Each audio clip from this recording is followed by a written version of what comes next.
Menakutkan. Di kamar mayat, sang lelaki sedang ingin memotong baju si wanita baju merah. Tetapi perempuan itu tiba-tiba bangun. Lelaki itu tidak panik sama sekali. Sepertinya sudah mengantisipasi semua ini. Ini di mana? Aku kenapa? Ini di kamar mayat dan kamu sudah mati. Sang perempuan tidak mempercayai perkataan si lelaki. Ketakutan dan kecemasan yang kuat menyebar di hati wanita itu. Dia ingin berjuang, tetapi tubuhnya sama sekali tidak bisa bergerak. Hanya bisa memelas kasihan si pria. Si pria itu pun mengeluarkan surat meninggal sang perempuan. Di kertas itu tertulis dengan jelas, sang perempuan meninggal karena kecelakaan. Bahkan sudah meninggal dalam waktu 8 jam. Apa yang terjadi sebenarnya? Sang pria tidak menjelaskan. Menggunakan kapas lalu membersihkan luka di dahinya. Lalu mengeluarkan jarum bedah. Memulai menjahit lukanya. Perempuan itu mengemis. Berharap lelaki itu bisa melepasnya. Tetapi kejadian selanjutnya membuat perempuan itu lebih kaget lagi. Jarum bedah yang panjang masuk ke dalam kulitnya. Dan dia tidak merasakan rasa sakit sama sekali. Setelah lukanya dijahit, sang pria berkata ke si perempuan. Ibunya sudah datang melihatnya. Si perempuan mengira dia sudah bisa kabur dari tempat itu. Tetapi mana mungkin lelaki itu ingin melepasnya. Sang lelaki mengeluarkan sebuah jarum. Dan menusukkan cairan kuning ke dalam tubuh wanita itu. Perempuan itu pun pingsan. Di saat ibunya datang, melihat mayat anaknya yang tidak bergerak sama sekali. Lelaki itu masih berpura-pura menenangi ibu sang perempuan. Membuat ibu perempuan itu semakin sedih. Lelaki ini sangatlah mesum. Setelah ibunya pergi, perempuan itu dengan cepat terbangun lagi. Dia ingin membuktikan bahwa dirinya masih hidup. Dengan lekas memegang lehernya, tetapi leher maupun pergelangan tangannya, dia tidak merasakan denyut nadinya. Wanita itu bahkan membanting tangannya ke pipa besi. Tidak sakit, dia tidak merasakan apa-apa. Perempuan itu mulai sedikit tumbang. Dia ingin kabur dari sana. Tetapi pintu dikunci erat. Di saat dia putus asa, tiba-tiba mendengar suara dari luar. Rupanya pacar perempuan itu datang. Sang pacar ingin melihat mayat si perempuan. Tetapi si pria itu langsung mencegatnya. Sang perempuan berteriak dengan keras. Tetapi karena jaraknya yang jauh, sang pacar tidak mendengar sama sekali. Hanya bisa mengikuti kemauan si pria. Dan meninggalkan tempat itu. Sang wanita meringkuk putus asa dalam kegelapan. Setelah sang pria kembali ke kamar, si perempuan itu dengan emosi bertanya ke sang pria. Kenapa tidak membiarkan pacarnya bertemu dengannya? Pacarnya sudah mengira kalau dia itu mati. Kalau dia melihat kamu masih hidup, pasti akan sangat senang. Tetapi sang pria itu berkata, kamu dari awal sudah mati. Jadi hanya kita yang bisa saling berbicara. Karena saya bisa melihat jiwamu. Dan pacarmu hanya bisa melihat mayatmu. Setelah selesai berbicara lelaki itu pun pergi. Dia pergi untuk menyiapkan peti mati sang perempuan. Tetapi si perempuan tidak percaya omong kosong si lelaki itu. Dia harus berpikir bagaimana cara untuk keluar. Tetapi lelaki itu terus mencegatnya. Kalau begitu dia ingin membunuh pria itu. Di atas kasur mayat duduklah si perempuan baju merah. Memegang erat sebuah pisau di belakang punggungnya. Dia ingin membunuh pria yang di depannya. Tetapi lelaki itu dengan mudah menghindarinya. Sang perempuan ingin menusuknya lagi. Lalu berlari ke arah pintu. Tetapi pintu itu sudah terkunci rapat. Si perempuan dengan panik memutar kepalanya. Lelaki itu pelan-pelan berjalan ke arahnya. Perempuan itu ketakutan. Khawatir pria itu akan melakukan kekerasan padanya. Wanita itu memegang pisau. Dan mengancam pria itu untuk tidak mendekatinya. Tetapi si pria itu melihat ketakutan di mata si wanita. Sang pria dengan pelan mengangkat pergelangan tangannya. Kemudian dia mengambil inisiatif untuk menggerakkan lehernya. Badan perempuan itu tidak berhenti gemetaran. Selama dia ditusuk, bisa membunuh pria itu. Tetapi dia tidak mempunyai keberanian. Wanita itu pun menyerah. Menunggu lelaki itu melakukan kekerasan kepadanya. Tetapi lelaki itu bahkan tidak melakukan apa-apa. Dan berkata kepadanya, kalau dia itu sudah mati, 2 hari lagi sudah bisa melakukan pemakaman.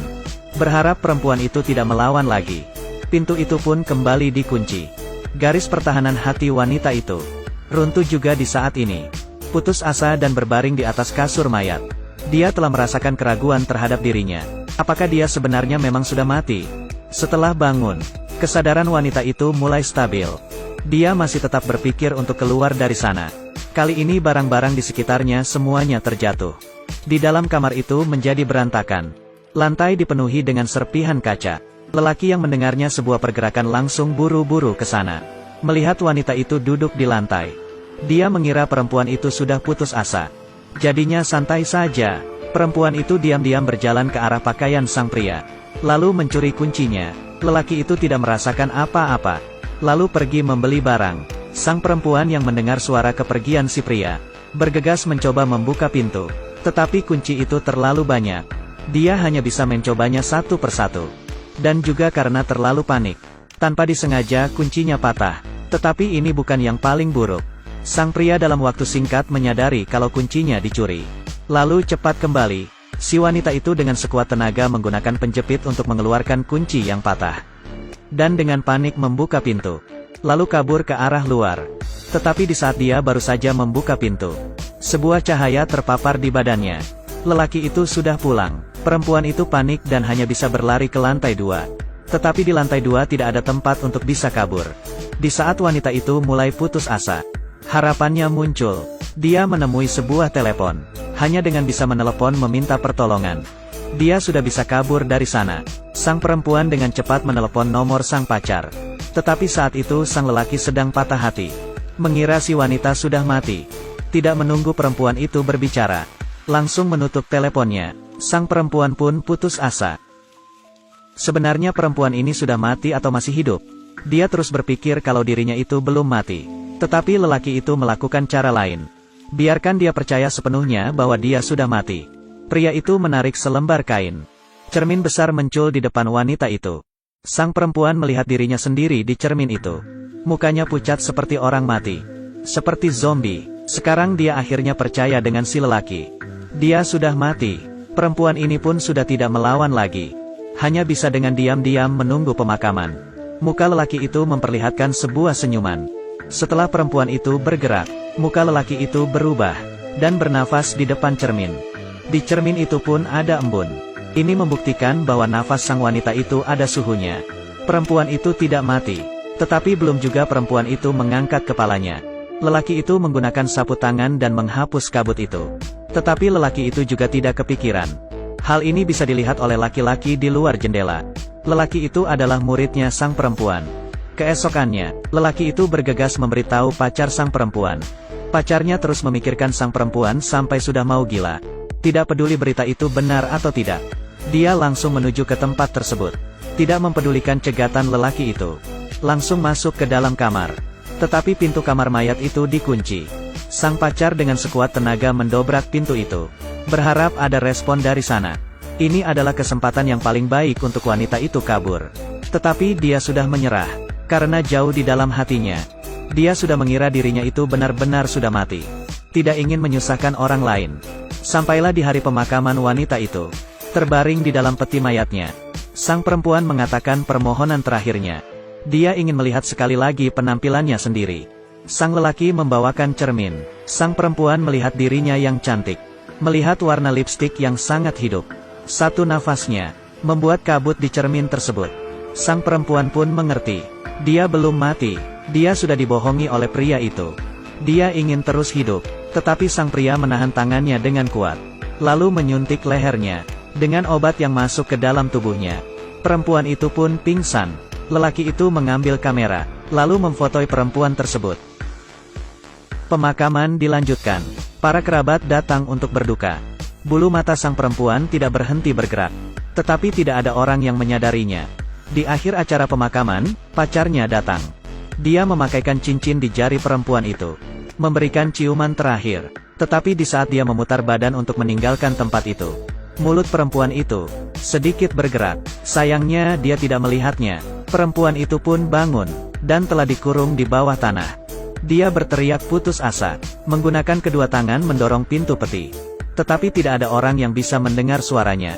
Di sisi lain, sang lelaki menempel foto si perempuan di dinding. Bagian yang menyeramkan pun muncul. Di dinding dipenuhi dengan foto. Si pria menggunakan cara yang sama. Membunuh ratusan orang. Tetapi sampai di sini masih belum selesai. Sang lelaki menemui pacar si perempuan di bar. Dan memberitahunya, sang perempuan mungkin saja masih hidup. Kalau tindakannya cepat, masih bisa menarik perempuan itu keluar. Sang pacar yang setelah mendengarnya, dengan melaju cepat pergi. Tetapi dia sudah minum terlalu banyak alkohol. Tidak merasakan kecepatan menyetirnya sangat cepat. Tiba-tiba dipaparkan sebuah cahaya. Dan terbangun lagi. Pacarnya itu sudah berada di atas kasur mayat. Lelaki ini pun muncul lagi. Lelaki ini memberitahunya, kalau dia sudah mati. Sang pacar ingin berjuang, tetapi badannya tidak bisa bergerak sama sekali. Hanya bisa menonton. Sang pria menggunakan pipa besi panjang dan menusuki badannya. Dia pun menutup matanya. Dan di dinding sang lelaki itu, bisa muncul lagi foto-foto yang baru. Ceritanya selesai sampai di sini. Harus dikatakan, lelaki ini sudah sepantasnya harus mati. Pembunuh sesat ini pasti akan menerima sanksi hukum. Jalan terang yang benar. Jangan pernah melepaskan orang jahat. Selamat tinggal semuanya.